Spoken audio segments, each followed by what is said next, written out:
الحمد لله نحمده ونستعينه ونستغفره ونؤمن به ونتوكل عليه ونعوذ بالله من شرور أنفسنا ومن سيئات أعمالنا من يهده الله فلا مضل له ومن يضلله فلا هادي له ونشهد أن لا إله إلا الله وحده لا شريك له ونشهد أن سيدنا وسندنا ومولانا محمدا عبده ورسوله أرسله بالحق بشيرا ونذيرا وداعيا إلى الله بإذنه وسراجا منيرا وصلى الله عليه وعلى آله وأصحابه وبارك وسلم تسليما كثيرا كثيرا أما بعد فأعوذ بالله من الشيطان الرجيم بسم الله الرحمن الرحيم شهر رمضان الذي أنزل فيه القرآن هدى للناس وبينات من الهدى والفرقان فمن شهد منكم الشهر فليصم عن كعب بن عجرة رضي الله تعالى عنه قال قال رسول الله صلى الله عليه وسلم احضروا المنبر فحضرنا فلما ارتقى الدرجة قال آمين فلما ارتقى الدرجة الثانية قال آمين فلما ارتقى الدرجة الثالثة قال آمين إلى آخره. وقال النبي صلى الله عليه وسلم إن الله يرفع بهذا الكتاب أقواما ويضع به آخرين. آمنت بالله صدق الله مولانا العظيم وصدق رسوله النبي الكريم ونحن على ذلك لمن الشاهدين والشاكرين والحمد لله رب العالمين. محترم بزرگوں دوستوں، اللہ عز و جل کا بے انتہا کرم ہے، احسان ہے، شکر ہے، اس نے ہمیں اپنے دربار عالی کے اندر آنے کی توفیق مرحمت فرمائی. اللہ عز و جل ہمارا نماز کے لیے آنا بے انتہا قبول فرمائے. پیارے بھائیوں، بزرگوں، دوستوں، اللہ تبارک و تعالی اپنے بندوں پر نہایت مہربان ہے اور وہ اپنے بندے سے بہت زیادہ محبت کرتا ہے، اور اس محبت کے اظہار میں وہ اپنے بندوں پر ایسے مواقع ان کو فراہم کرتا رہتا ہے جو ان مواقعوں پر، ان کاموں پر عمل کر کے وہ بندہ اللہ کے قریب سے قریب تر ہوتا جاتا ہے. تو انہی میں سے ایک موقع رمضان المبارک کا بھی ہے کہ اللہ تبارک و تعالی رمضان المبارک کے نام پر اپنے بندوں کی بے انتہا مغفرت فرماتے ہیں. کبھی سحری کے ثواب کے نام پر، کبھی افطار کے ثواب کے نام پر، کبھی روزوں کے نام پر، اور کبھی تراویح کے نام پر، اور کبھی فرائض کا ثواب 70 گنا زیادہ بڑھا کر، اور کبھی نوافل کا ثواب فرضوں کے برابر کر کے، اس طریقے سے اللہ تبارک و تعالی اپنے بندوں کو یہ مواقع فراہم کرتا ہے کہ بندہ اپنے گناہوں سے توبہ کر کے اللہ کی عبادت زیادہ کر کے میرے قریب سے قریب ہوتا چلا جائے. تو میرے بھائیو، بزرگوں، دوستوں، یہ رمضان مغفرت کا ایک اللہ تبارک و تعالی نے موقع ہمیں دیا ہے کہ ہم اللہ کی طرف رجوع کریں، اللہ کو راضی کرنے والے کام کریں، اللہ کے احکام کو پورا کرنے والے کام کریں، اور نبی کے طریقے پر چلیں. تو یہ رمضان ہماری مغفرت کا ذریعہ بنے گا، نجات کا ذریعہ بنے گا.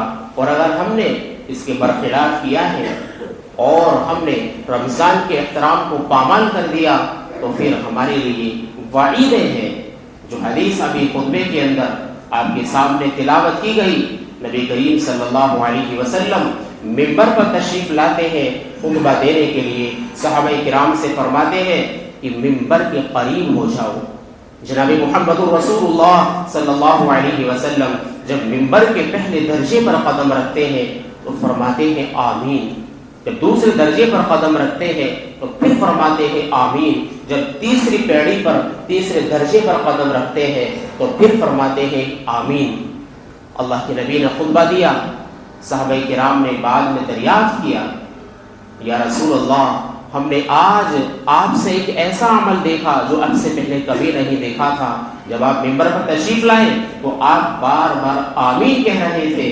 تو جناب محمد رسول اللہ صلی اللہ علیہ وسلم فرماتے ہیں کہ جب میں ممبر کے پہلے درجے پر میں نے قدم رکھا تو میرے پاس جبرائیل علیہ السلام تشریف لائے اور انہوں نے 3 بد دعائیں دی۔ پہلی بد دعا یہ دی ہے کہ ہلاک ہو جائے، برباد ہو جائے وہ آدمی جس کے والدین زندہ ہوں، دونوں بڑھاپے کی حالت کو پہنچ جائے یا کوئی ایک، اور وہ بندہ ان کی خدمت کر کے اپنے آپ کو جنت کا مستحق نہ بنا سکے۔ ہلاکت ہے ایسے آدمی پر کہ ایسے والدین اس کو ملے ہیں کہ ان کی مغفرت کا ذریعہ اس کو بنایا ہے لیکن وہ پھر بھی اپنی مغفرت نہ کرا سکا، تو یہ آدمی ہلاک ہو جائے۔ تو میں نے اس بد دعا پر آمین کہا کہ یقیناً ایسا تو ہو ہی جانا چاہیے۔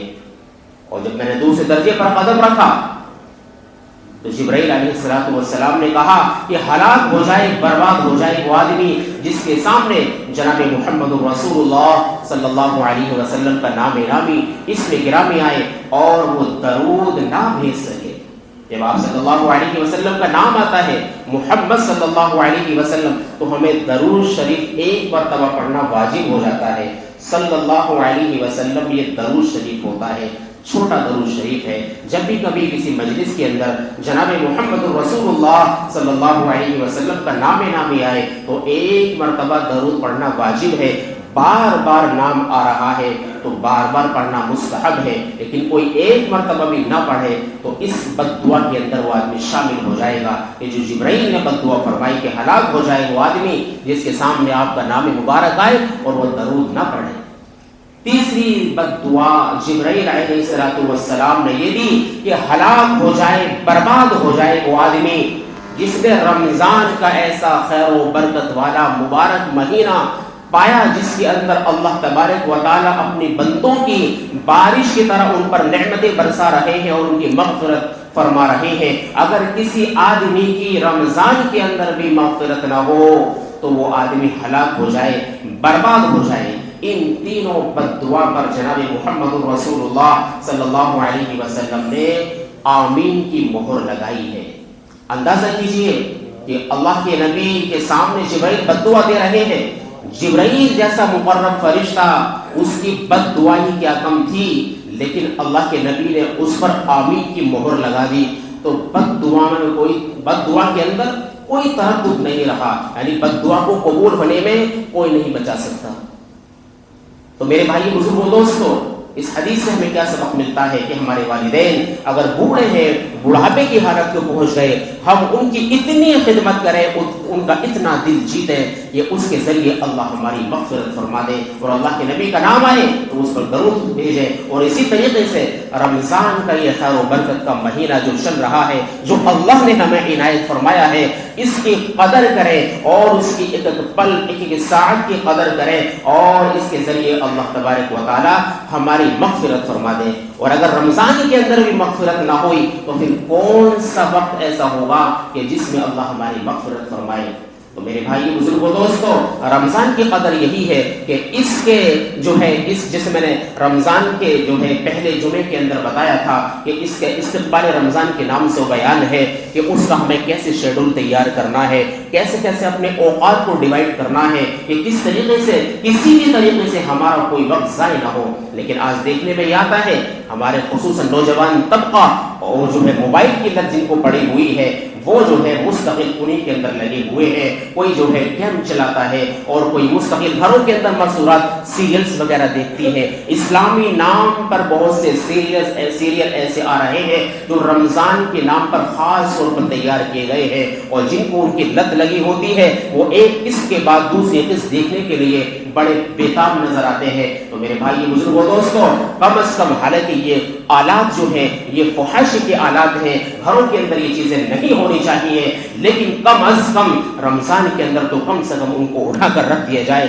ان پر کپڑا ڈال دیا جائے، حالانکہ جائز نہیں ہے، لیکن کم سے کم رمضان کا تو احترام کیا جائے کہ ان چیزوں سے ہم دور ہو کر اللہ کا کلام، کیونکہ ابھی جو میں نے خطبے کے اندر آیت مبارکہ تلاوت کی، شہر رمضان الذی انزل فیہ القرآن ھدی للناس وبینات من الھدی والفرقان، مہینہ رمضان کا ہے جس کے اندر اللہ نے قرآن کو نازل کیا ہے۔ یہ قرآن کریم رمضان المقدس کے اندر، رمضان المبارک کے اندر نازل کیا گیا ہے۔ رمضان کو قرآن کو رمضان سے خاص قسم کی مناسبت ہے۔ وہ قرآن ھدی للناس، یہ جو لوگوں کے لیے ہدایت ہے، لوگوں کے لیے ایک راستہ دیتا ہے، جو اس سے ہدایت حاصل کرنا چاہے اسے وہ راستہ دیتا ہے۔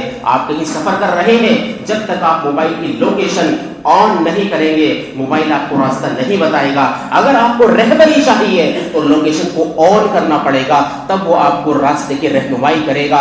اگر ہمیں ہدایت لینی ہے تو قرآن کریم کے قریب آنا پڑے گا، اس سے ہدایت لینی پڑے گی، تب ہمیں یہ ہدایت دے گا۔ جس طریقے سے لوکیشن آن کرنے پر وہ راستے کی رہنمائی کرتا ہے، تو ھدی للناس لوگوں کے لیے ہدایت ہے۔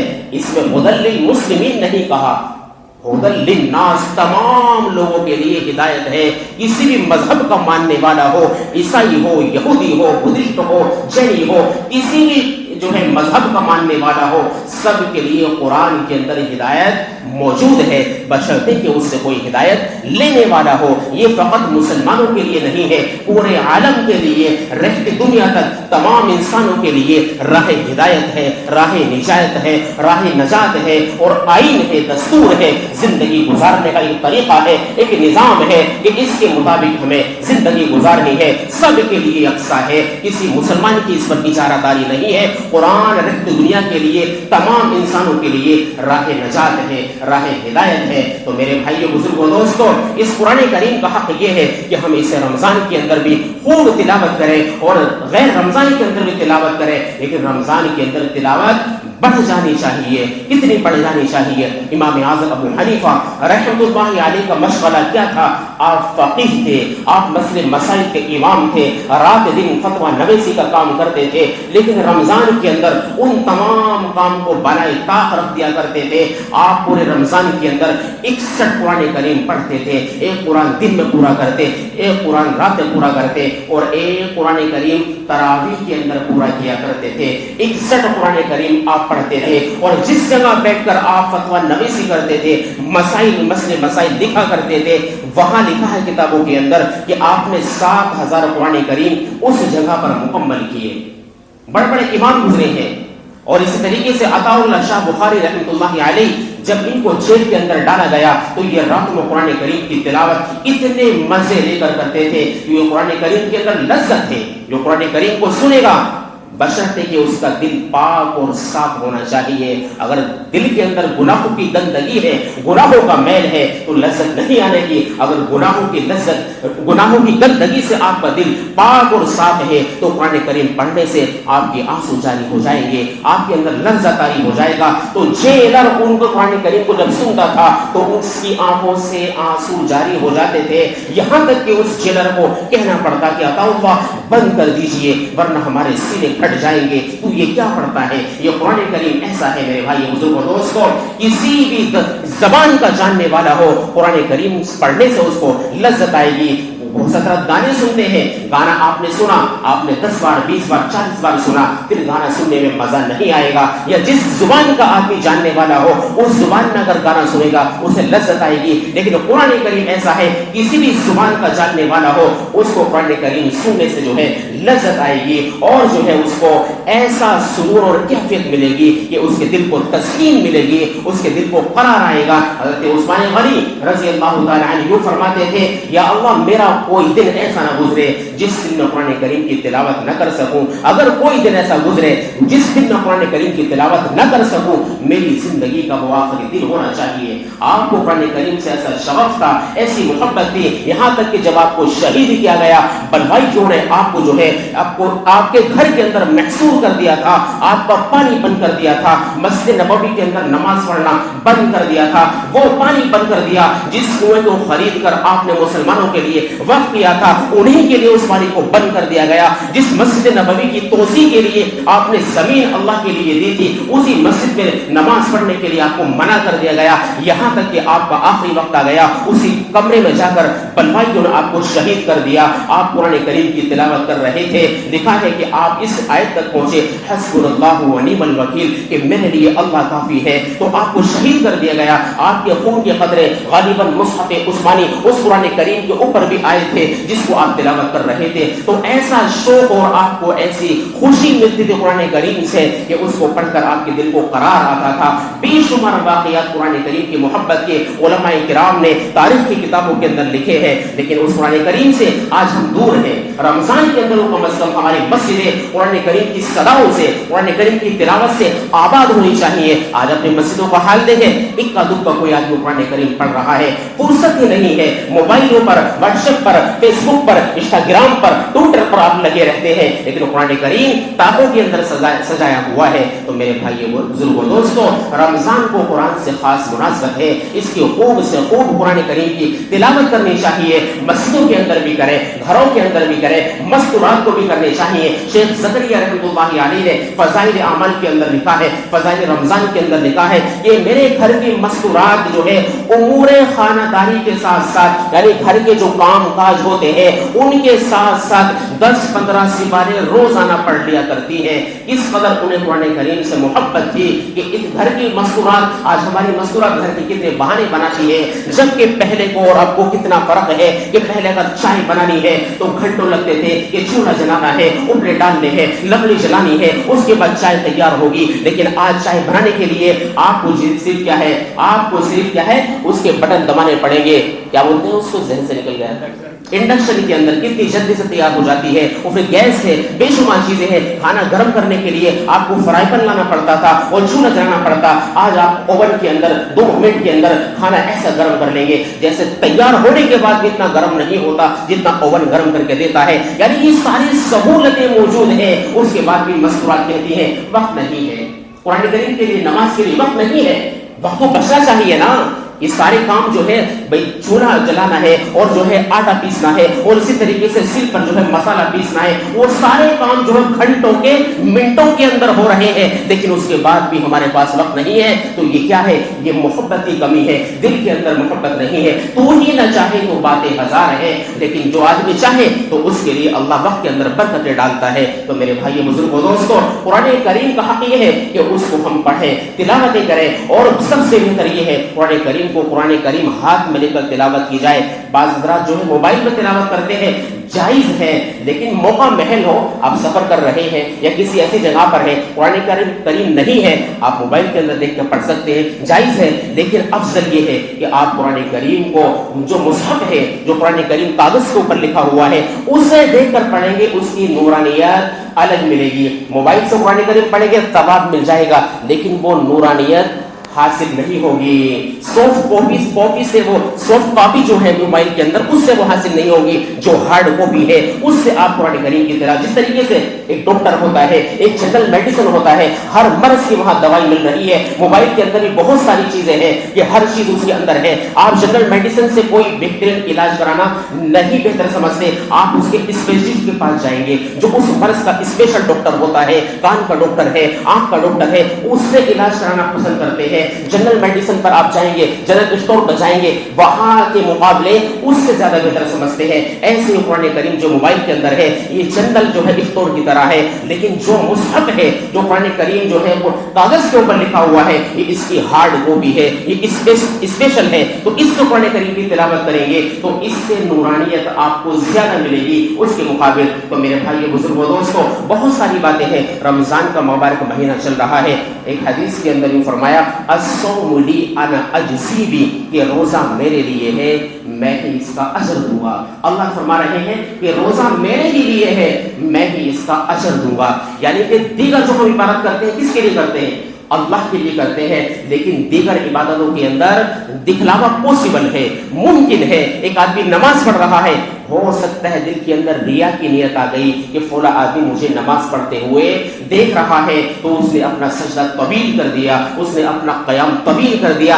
دکھلاوے کی نیت ہو سکتی ہے، لیکن روزے کے اندر کوئی دکھلاوا نہیں ہے۔ کتنے لوگ مسجد کے اندر بیٹھے، کون کہہ سکتا ہے کس کا روزہ ہے کس کا نہیں ہے؟ حسن ظن تو یہ ہے کہ سب کا روزہ ہے۔ گمان ایک مومن کو دوسرے مومن سے اچھا رکھنا چاہیے، اچھا گمان رکھنا بھی عبادت ہوتا ہے، لیکن روزے کے اندر دکھلاوا نہیں ہے۔ اس لیے اللہ کہہ رہے ہیں کہ دیگر اعمال کا جو ہے اجر اللہ فرشتوں کے ذریعے دلوا دیں گے، لیکن فرمانے کے روزہ تو میرے لیے ہے، میں ہی اس کا اجر دوں گا۔ اور اللہ کیا اجر دیں گے اللہ ہی جانتا ہے۔ تو میرے بھائی بزرگوں دوستوں، یہ رمضان کا خیر و برکت کا مہینہ چل رہا ہے، اللہ نے ہمیں عنایت فرمایا۔ کتنے لوگ گزشتہ رمضان کے اندر ہمارے ساتھ تھے، آج وہ اپنی قبروں کے اندر چلے گئے، پتہ نہیں نیکسٹ رمضان ہمیں ملے گا یا نہیں ملے گا، ہماری زندگی ہے یا نہیں ہے۔ پھر وقت جو رمضان اللہ نے ہمیں عنایت فرمایا ہے، ہم اس کی قدر کریں اور اس کے وقت کی جو ہے اس کو غنیمت سمجھے، ایک منٹ ایک سیکنڈ بھی ضائع نہ کرے۔ جو حضرت قرآن کریم نہیں پڑھنا جانتے وہ بھی کوشش کرے قرآن کریم سیکھنے کی۔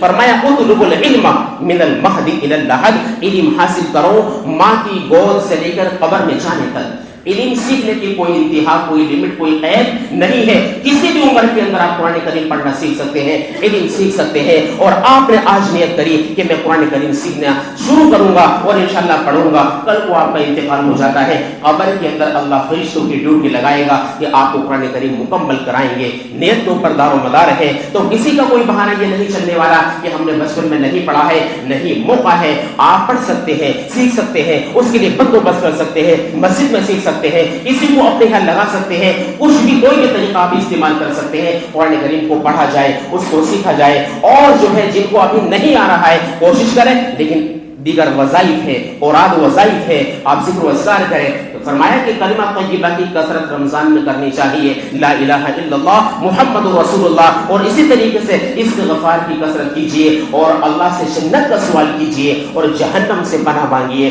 تو رمضان کو ضائع نہ کیجیے، اپنے وقت کو قیمتی بنائے، یہ وقت بڑا قیمتی چل رہا ہے، اللہ کی رحمتوں کا جو ہے سیزن ہے، لوٹنے کا سیزن چل رہا ہے۔ جتنا ہم زیادہ اس کو سمیٹ لیں گے اتنے ہمارے لیے فائدہ ہوگا۔ سب کریں گے انشاءاللہ۔ اللہ تبارک و تعالی کہ سننے سے زیادہ نیک اعمال کی توفیق مرحمت فرمائے۔